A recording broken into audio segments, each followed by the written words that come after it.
The training facility stretched across 3 continents on the planet Kepler 442b, its massive dome structures housing the most elite military academy in the known galaxy. Representatives from 47 different species came here to prove their worth, to earn the right to serve in the Galactic Defense Force. The Academy's reputation was built on one simple principle: only the strongest, smartest, and most adaptable would graduate. Commander Zethkar, a towering reptilian with scales that shimmered like polished obsidian, stood before the newest batch of recruits. His yellow eyes swept across the assembly hall, taking in the diverse crowd. There were the proud Altarians with their crystalline skin that refracted light in rainbow patterns.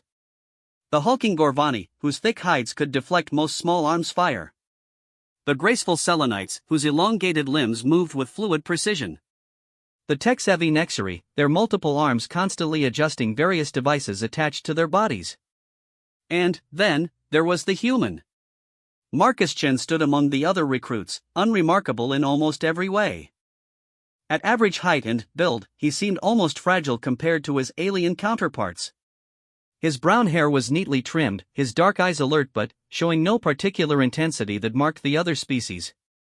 While the Altarians practically glowed with inner energy and the Gorvani radiated raw physical power, the humans simply stood quietly, observing. "Welcome to the Kepler Military Academy," Zethkar's voice boomed across the hall, his translator device converting his native tongue into the universal language understood by all present. "You have been selected from billions of candidates across your respective worlds. You think this makes you special. You think this guarantees your success. You are wrong." A murmur rippled through the crowd. Several Altarian recruits exchanged confident glances, their crystalline features catching the overhead lights. The Gorvani merely grunted, their massive arms crossed over barrel chests. The human continued to listen silently. "Over the next 6 months, you will be tested beyond anything you have experienced. Physical trials, mental challenges, tactical simulations, and survival scenarios that have broken the spirits of warriors from across the galaxy. Many of you will not survive. Many more will quit when faced with true adversity. But, for those few who endure, who adapt, who overcome, you will earn the right to defend our galaxy against threats that would terrify entire star systems." The commander's gaze lingered on Marcus for a moment longer than the others, and something that might have been curiosity flickered in those reptilian eyes. Humans were relatively new to the galactic community. Their planet had only established contact 30 years ago, and, while their technology was advancing rapidly, they were still considered one of the weaker species in terms of raw physical capabilities. "Your first major test begins tomorrow. You will face the battled beast of Kithara Prime. This creature has been the final trial for our elite warriors for over 2 centuries. It has tested more than 10,000 candidates. Only 400 have ever survived the encounter. Even fewer have impressed the beast enough to earn its respect." The explanation continued as holographic displays materialized above the assembly, showing images of a creature that defied easy description. The battle beast appeared to be a fusion of predatory evolution from multiple worlds. It stood 12 feet tall on powerful hind legs, its body covered in overlapping plates of natural armor that had turned aside energy weapons and explosive rounds. Its 6 arms ended in claws capable of rending through reinforced steel, while its elongated skull housed a brain that had proven capable of tactical thinking that rivaled the galaxy's best military minds. "The beast does not kill for sport," Zethkar explained. "It tests. It evaluates. It measures your courage, your intelligence, your will to survive, and your capacity to think beyond conventional limitations. Some candidates freeze in terror and are eliminated immediately. Others attack recklessly and are taught humility. A rare few find ways to engage with the beast that demonstrate true warrior potential." An Altarian recruit raised one of her 4 arms. "Commander, what constitutes success in this trial? Are we expected to defeat the creature?" A sound that might have been laughter rumbled from Zethkar's throat. "Defeat? Young Crystal Skin, in 200 years, only one being has ever truly defeated the battle beast in single combat. That was Warlord Thane of the Void Hunters, and he possessed strength that could crack moon surfaces with his bare hands. No, you are not expected to defeat the beast. You are expected to survive its evaluation while demonstrating qualities worthy of a galactic defender. The recruits were dismissed to their quarters, a mixture of excitement and nervousness filling the air as different species clustered together, discussing strategies and sharing knowledge of their respective combat traditions. The Gorvani spoke of ancient wrestling techniques passed down through generations. The Eltarians debated the optimal frequency patterns for their energy-based abilities. The Nexari compared technological solutions and equipment modifications. Marcus walked alone to his assigned quarters, a simple but functional room containing basic necessities. As the door sealed behind him, he sat on the edge of his bed and pulled out a small, worn notebook, its pages filled with handwritten observations and sketches. This habit of detailed note-taking had been with him since childhood, a trait that his instructors back on Earth had said showed promise for intelligence work. He began writing, documenting everything he had observed about his fellow recruits, the facility, and, most importantly, the battle beast. The creature's anatomy suggested adaptation for multiple environments and combat scenarios. The mention of its intelligence indicated that brute force approaches would likely fail. The fact that so few had earned its respect suggested that it was evaluating for something specific, something beyond mere survival instinct or combat prowess. As he wrote, Marcus recalled stories from human history. Tales of warriors and survivors who had triumphed not through superior strength or technology, but through adaptability, creativity, and an almost stubborn refusal to accept defeat. Humans had always been a species that thrived on problem-solving, on finding unconventional solutions to impossible challenges. The next morning arrived with the artificial dawn cycle that regulated life within the academy. Recruits gathered in the preparation chambers, donning standardized combat gear that was designed to provide basic protection without giving any species an unfair advantage. No weapons were permitted beyond what nature had provided each being. Marcus checked his gear methodically, ensuring every strap and seal was properly secured. Around him, other recruits engaged in various pre-combat rituals. The Selenites performed flowing movements that were part meditation, part stretching routine.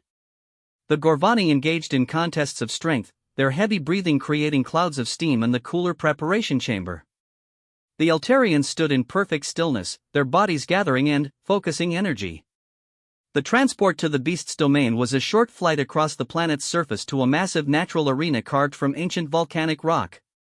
The space was enormous, easily large enough to accommodate creatures much larger than the battle beast, with walls that rose hundreds of feet into the artificial sky created by the Academy's atmospheric processors. As the recruits filed into the arena, Marcus noted the careful design of the space. There were multiple levels, hiding spots, elevated platforms, and what appeared to be various environmental controls. This was not simply a flat fighting ring, but a complex three-dimensional environment that would test spatial awareness and tactical thinking as much as physical capabilities. Commander Zefkar's voice echoed through the arena's communication system. The trial will proceed in order of species, beginning with those who requested to go first and continuing until all have been evaluated. Each candidate will have 10 minutes alone with the beast. Observers will watch from the protected viewing areas, as this experience often proves as educational as the trial itself. The first candidate was a Gorvani warrior named Thurek, whose massive frame and scarred hide spoke of countless battles on his homeworld. He entered the arena with the confident swagger of a being who had never met a physical challenge he couldn't overcome through sheer force. The battle beast emerged from a concealed entrance, and, even through the protective barriers, Marcus could feel the presence of the creature. It moved with a fluid grace that seemed impossible for something so large, its 6 arms positioning themselves with tactical precision as it evaluated the newcomer. Thurek charged immediately, using his species-preferred tactic of overwhelming offense. His massive fists, capable of denting starship hulls, swung toward the beast with devastating force. But the creature flowed around the attacks like water, using its multiple limbs to redirect the Gorvani's momentum while applying precise pressure points that sent the warrior stumbling. The engagement continued for several minutes, with Thurek attempting various approaches while the beast seemed to be conducting a methodical evaluation. Finally, the creature placed one claw gently against the warrior's chest and applied just enough pressure to make its point clear. Thurek, recognizing the gesture, stepped back and bowed his head in acknowledgement. Acceptable, came the evaluation through the arena's speakers. The Gorvani shows courage and determination, but lacks adaptability when initial strategies fail. Cleared for basic warrior training with remedial tactical instruction. Similar scenes played out as candidate after candidate faced the beast. Some, like the Altarians, attempted to use their energy manipulation abilities only to find that the beast's natural armor seemed designed to dissipate such attacks. Others tried stealth approaches that the creature's enhanced senses easily detected. A few attempted to engage the beast intellectually, but found that while it appreciated the effort, mere conversation was not what it sought. By the afternoon, nearly 30 candidates had been evaluated. Most received ratings of acceptable or needs improvement, with a handful earning commendable for particularly creative or brave approaches. But none had achieved the highest rating, whatever that might be. As Marcus's name was called, he felt the weight of observation from both his fellow recruits and the academy instructors. The human species was largely unknown in terms of military potential, and many were curious to see how Earth's representative would perform. Walking into the arena, Marcus felt the artificial gravity shift slightly as environmental systems adjusted to his presence. The battle beast was waiting in the center of the space, and, up close, it was even more imposing than the holograms had suggested. Its dark eyes, intelligent and ancient, fixed on him with what seemed like genuine curiosity. Marcus did not charge, did not immediately assume a combat stance, did not attempt to circle for advantage. Instead, he stood still and simply observed, his notebook forgotten in his quarters but his mind automatically cataloging details. The beast's breathing pattern. The way its weight distributed across its powerful legs. The positioning of its multiple arms. The angle of its head as it studied him in return. For nearly a full minute, human and beast simply regarded each other in silence. Then, Marcus did something that none of the other candidates had attempted. He sat down cross-legged on the arena floor, maintaining eye contact with the creature, and waited.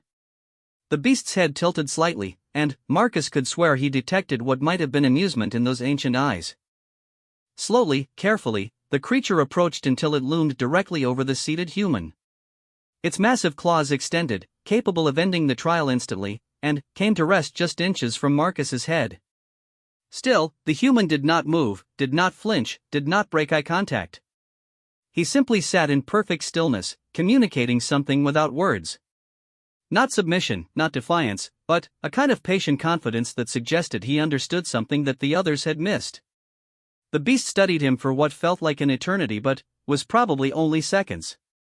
Then, to the amazement of everyone watching, the creature slowly lowered itself until it was sitting as well, bringing its massive head down to nearly the same level as the humans. What happened next would be debated and analyzed for years to come in military academies across the galaxy. The silence in the arena was complete except for the subtle hum of atmospheric processors and the measured breathing of two beings locked in an unprecedented moment of mutual assessment. Marcus maintained his seated position, his dark eyes never wavering from the beast's ancient gaze, while the massive creature had lowered itself to a similar sitting position, its 6 arms arranged in what almost appeared to be a relaxed posture. Commander Zethkar leaned forward in the observation deck, his scaled features showing confusion and fascination in equal measure. In all his years overseeing these trials, he had never witnessed anything like this. The beast's behavior was completely outside established patterns. Dr. Elon Morse, the Academy's chief behavioral analyst, whispered urgent notes into a recording device. Subject appears to be engaging in interspecies communication protocol. Beast's body language suggests assessment mode has shifted to something unprecedented. Recommend extended observation period. In the arena, Marcus was conducting his own analysis. The battle beast's reputation was built on its ability to evaluate warrior potential, but its methods suggested something more sophisticated than simple combat assessment. The creature's reactions to previous candidates had shown pattern recognition, tactical evaluation, and what could only be described as psychological profiling. This was not just a predator testing prey, but an intelligent being conducting interviews in its own unique way. The human slowly raised one hand, palm open, fingers spread in what most species recognized as a gesture of peaceful intent. The beast's head tilted slightly, and one of its smaller secondary arms mirrored the motion with surprising delicacy. The massive claws, capable of rending starship hull plating, extended in a careful approximation of Marcus's gesture. Fascinating, Marcus whispered, his voice barely audible but somehow carrying clearly in the arena's acoustics. You're not testing for strength or speed, are you? You're looking for something else entirely. The beast's eyes seemed to brighten, and it made a sound that was part rumble, part harmonic vibration. The arena's translation system struggled to process the vocalization, finally, producing a rough approximation, understanding. Marcus nodded slowly, pieces of the puzzle clicking into place in his mind. The others came here expecting a fight, a test of their abilities against yours. But that's not what you want, is it? You want to see who can recognize that this isn't about combat at all. Standing slowly, Marcus began to move around the arena, not in a tactical pattern or combat formation, but in a casual walk that took him past various environmental features. The beast watched with intense interest as the human examined what appeared to be a simple rock formation, knelt to inspect markings on the arena floor that others had dismissed as decorative, and paused at what looked like a random collection of metal debris. "These aren't obstacles or weapons," Marcus said, his voice growing more confident as understanding dawned. "They're tools. Or maybe puzzles. You've been watching candidates to see who would notice that this arena contains elements for problem solving, not just fighting." The beast rose to its feet with fluid grace and approached one of the metal assemblages that Marcus had been examining. Using two of its smaller arms with surprising precision, it manipulated what appeared to be a complex mechanical puzzle, causing a section of the arena floor to shift and reveal a hidden chamber below. Marcus laughed, the sound echoing strangely in the vast space. "You beautiful, clever creature. You've been selecting for intelligence and adaptability all along. The physical trials, the combat scenarios, they're all secondary to the real test. Can we think beyond our preconceptions and recognize solutions that don't involve violence?" The beast gestured toward the newly revealed chamber with one massive arm, and Marcus understood the invitation. Together, human and creature descended into what proved to be an elaborate underground complex filled with what could only be described as three-dimensional puzzles, environmental challenges, and problems that required cooperation between beings of vastly different physical capabilities. In the observation deck, various Academy officials were having heated discussions about whether to intervene. The trial had already run far longer than the standard 10 minutes, and the human's behavior was completely outside established protocols. "Sir," Commander Zethkar's aide approached nervously, "should we terminate the trial?" The human appears to have engaged the beast in some form of collaborative activity. Zethkar raised one scaled hand for silence, his attention completely focused on the displays showing the arena's hidden chambers. "No interference. We are witnessing something unprecedented. The beast has never revealed these chambers to any previous candidate. Continue recording everything." Below, Marcus and the beast were working together on what appeared to be a complex engineering problem. The chamber contained what looked like components for some kind of environmental control system, but critical elements were missing or incorrectly positioned. Marcus's human ingenuity for tool use and problem-solving combined with the beast's superior strength and multiple manipulators was proving remarkably effective.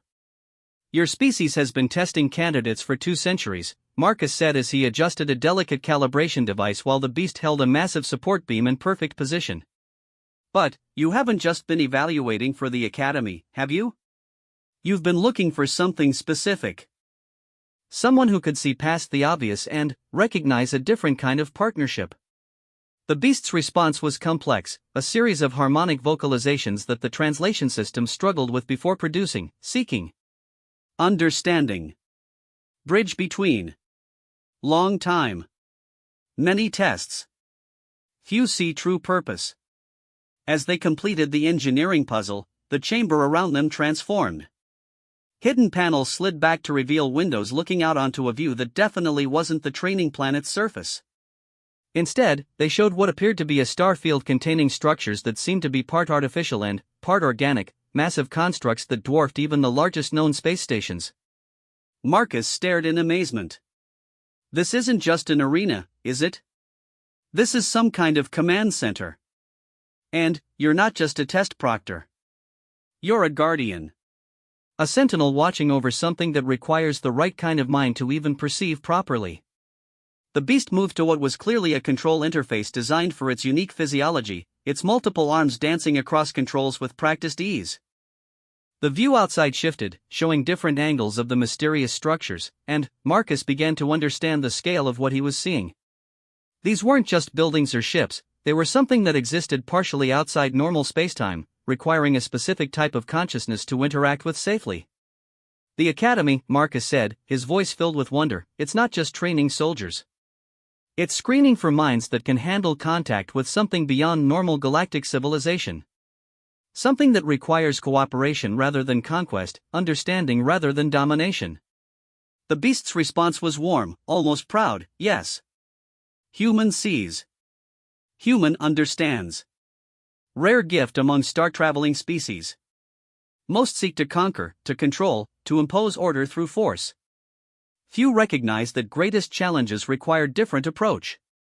In the observation deck, Dr. Morse was practically vibrating with excitement as she recorded her observations. The implications of this interaction are staggering. If the beast has been maintaining contact with some form of advanced civilization or construct, and it's been using these trials to identify suitable candidates for some kind of first contact protocol. Commander Zethkar nodded grimly. It would explain many things. The beast's intelligence, its testing methods, its apparent immortality. We may have been inadvertently participating in a recruitment program for something far beyond our current understanding. Back in the command chamber, Marcus was learning to interface with systems that seemed to respond as much to intent and understanding as to physical manipulation. The beast was a patient teacher, guiding him through procedures that seemed to involve establishing communication links with the mysterious structures visible through the chamber's windows. How long have you been doing this? Marcus asked. How many species had you tested before finding ones capable of this kind of interaction? The beast's response carried undertones of immense age and patience, many cycles of star birth and death. Many species rise and fall. Few develop wisdom alongside power. Humans show promise. Show ability to adapt, to cooperate, to see beyond immediate needs. This is why human was chosen for testing. Marcus paused in his examination of the alien controls. Chosen? You mean my presence here wasn't random? The Academy selection process, my application being accepted despite humanity being so new to galactic society. Correct. Human species observed for 30 of your years since first contact. Pattern analysis indicates potential for required mindset. You, Marcus Chen, selected specifically for this evaluation based on psychological profile and demonstrated problem-solving approaches that suggest compatibility. The revelation was staggering. Marcus's entire journey to the Academy, everything he had believed about random selection and proving human worth in galactic society, had actually been part of an elaborate recruitment process conducted by an intelligence far beyond what anyone had suspected. What happens now? He asked. If I'm suitable for whatever this is, what does that mean for humanity, for the Academy, for galactic civilization? The beast moved to another control panel, and the view outside shifted again, showing what appeared to be a gathering of beings from dozens of species that Marcus didn't recognize, all working together on projects that seemed to involve reshaping reality at a fundamental level. Next phase begins. Human returns to Academy, completes training, but with additional education in preparation for true purpose. Other selected candidates from various species eventually join. Together, new generation of Guardians learns to protect and guide galactic civilization toward maturity necessary for next stage of existence. Marcus felt the weight of responsibility settling on his shoulders, but, rather than feeling overwhelmed, he experienced a sense of rightness, as if everything in his life had been leading to this moment. His love of problem-solving, his ability to see patterns and connections that others missed, his instinctive preference for cooperation over competition, all of it suddenly made perfect sense. I accept, he said simply. Whatever this requires, whatever humanity needs to become, I'll help make it happen. The beast's response carried what could only be described as satisfaction and approval. Good. Trial complete. Human demonstrates required qualities in abundance. Return to surface now. Official evaluation will reflect standard assessment, but true education begins soon. As they returned to the arena proper through a different route that bypassed the hidden chambers, Marcus understood that he was now part of something vast and important, something that would shape the future of not just humanity, but potentially all intelligent life in the galaxy. Marcus emerged from the arena to find the assembled recruits and instructors staring at him with expressions ranging from confusion to awe. The official timer showed that his trial had lasted 47 minutes, nearly 5 times longer than any previous candidate.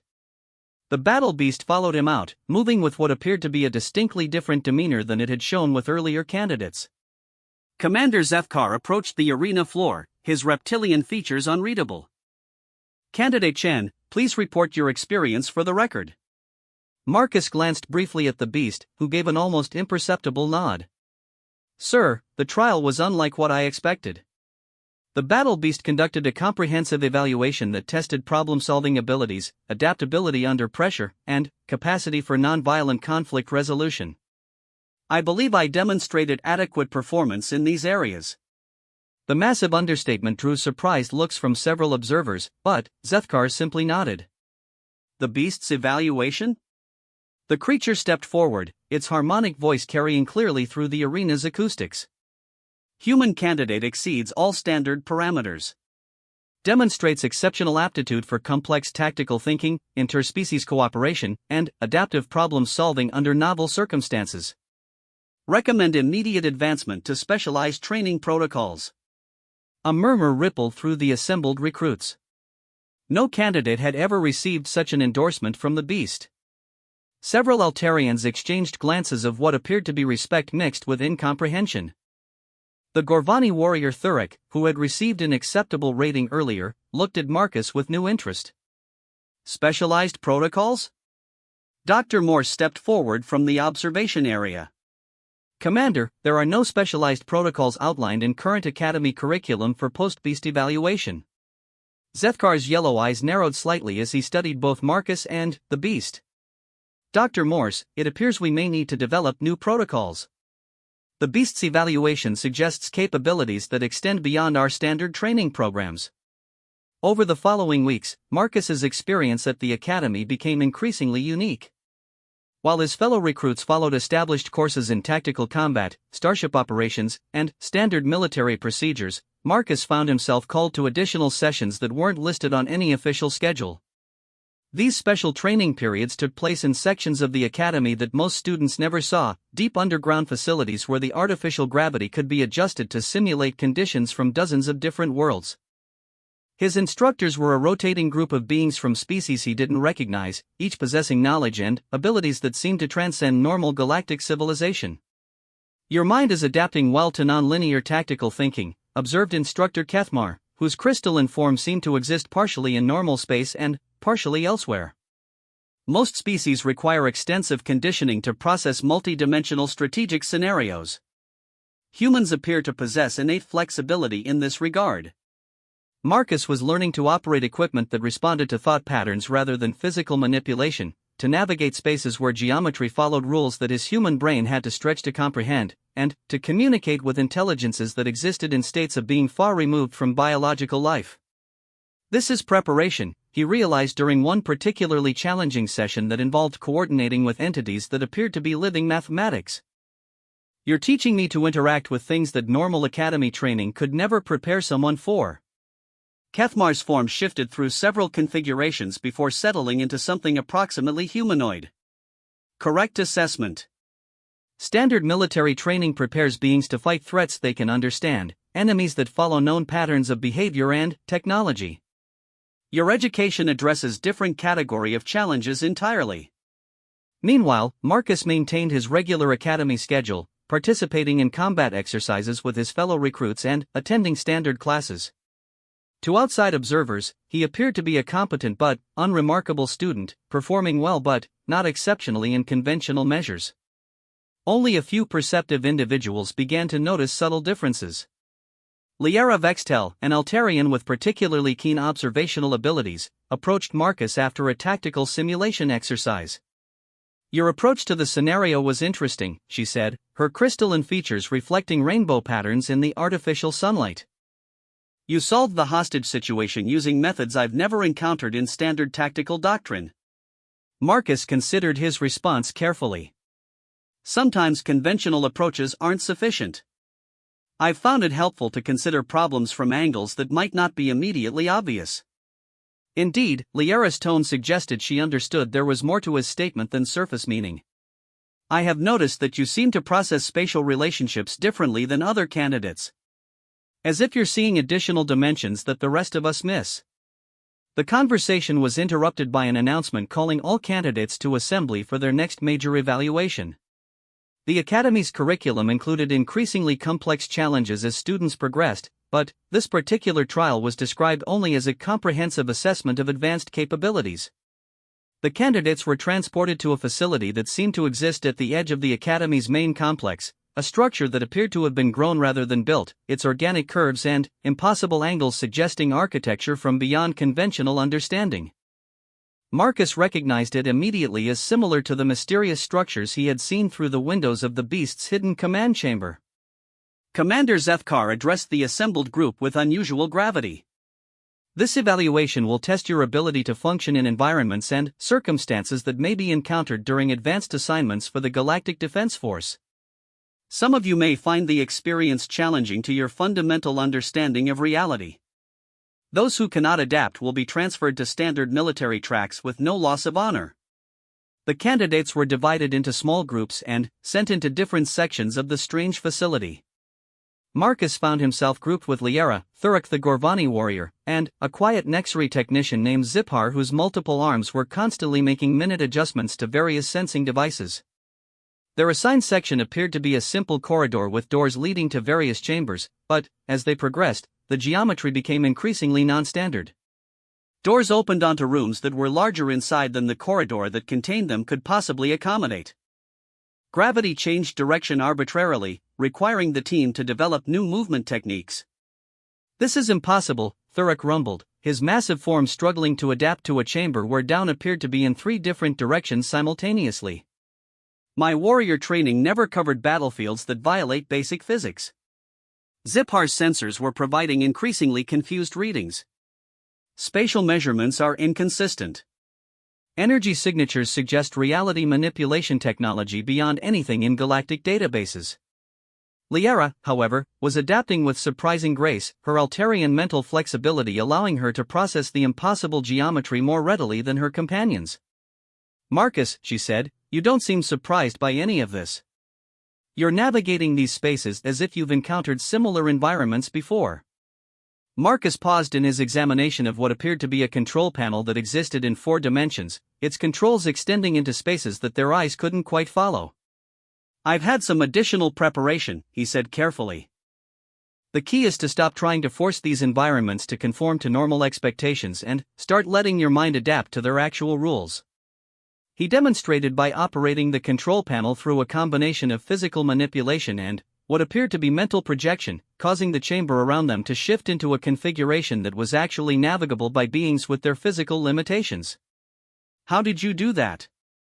Ziphar asked, his devices registering energy patterns that didn't correspond to any known technology. "I'm not entirely sure," Marcus admitted. "But I think these facilities respond to understanding rather than force. They're testing our ability to adapt our thinking to accommodate realities that exist outside our normal experience." As they progressed through the facility, Marcus found himself taking an increasingly leadership role, not through assertion or command, but because his growing understanding of the environment's logic allowed him to guide the others through challenges that would otherwise be insurmountable. When they encountered a chamber filled with what appeared to be floating geometric shapes that needed to be arranged in a specific pattern, Marcus was able to perceive the underlying mathematical relationships that governed their behavior. When they faced a puzzle that required cooperation between minds thinking in fundamentally different ways, he served as a translator and coordinator, helping his teammates combine their unique capabilities effectively. "You're not just adapting to these challenges," Liera observed as they completed what appeared to be their final test. "You're helping the rest of us adapt too. That's not a skill they teach in standard leadership courses." Marcus considered her words as they emerged from the facility to find that their group was among the first to complete the evaluation successfully. Other teams were still struggling with basic navigation, while some had requested extraction after becoming unable to cope with the reality-bending environment. Commander Zethkar was waiting with a group of instructors that Marcus now recognized as being from the same advanced species that had been providing his specialized training. The commander's expression was thoughtful as he reviewed reports from the various team leaders. "Candidate Chen," Zethkar said, "your performance in this evaluation was exemplary. More importantly, your ability to assist other candidates in adapting to unprecedented circumstances suggests leadership potential that extends well beyond conventional military applications. One of the advanced instructors stepped forward, her form shifting through several configurations before settling into something resembling a tall humanoid with features that seemed to be composed of condensed starlight. The evaluation confirms earlier assessments. Human cognitive flexibility combined with natural cooperative instincts creates optimal profile for intended role. Marcus felt the weight of attention from his fellow candidates, many of whom were beginning to understand that something significant was happening that extended beyond normal academy processes. "What role would that be, sir?" "Ambassador," the Starlight being replied. "Bridge between conventional galactic civilization and intelligences that exist beyond current understanding. Guide for species making transition to expanded awareness. Guardian of boundaries between realities that must remain separate and those that can safely interact." The implications were staggering, not just for Marcus but for humanity as a whole. If he succeeded in this path, he would be representing not just his own species but serving as a liaison between all conventional galactic civilization and forms of existence that most beings couldn't even comprehend. Thurek stepped forward, his massive form somehow managing to convey respect despite his warrior culture's usual emphasis on individual strength. "Human Marcus, your leadership in impossible place was worthy of great honor. If you are chosen for purpose beyond normal understanding, know that Gorvani will remember your name with respect." Similar acknowledgments came from the other candidates, and Marcus realized that his path through the academy was diverging not just from normal training, but from normal reality itself. He was being prepared for responsibilities that would require him to operate at the intersection of the known and unknown, the possible and impossible. As the candidates were dismissed to return to their quarters, Marcus lingered to speak with Commander Zethkar. "Sir, can you tell me how long the Academy has known about these expanded realities? How long has the standard training been a cover for something larger?" Zethkar's scaled features showed something that might have been amusement. "Longer than most species have possessed space travel, Candidate Chen. The Academy serves multiple functions, only one of which involves conventional military training. For most students, that conventional training is sufficient for the challenges they will face. For a few, like yourself, it is merely the foundation for education that extends far beyond anything most galactic citizens could imagine." "And humanity's role in all of this?" "Your species possesses a combination of adaptability, creativity, and cooperative instinct that appears to be remarkably suited for the challenges ahead." The beast identified these qualities early in humanity's contact with galactic civilization. "The decision to fast-track human integration was motivated by recognition that your people may be crucial for the next phase of galactic evolution."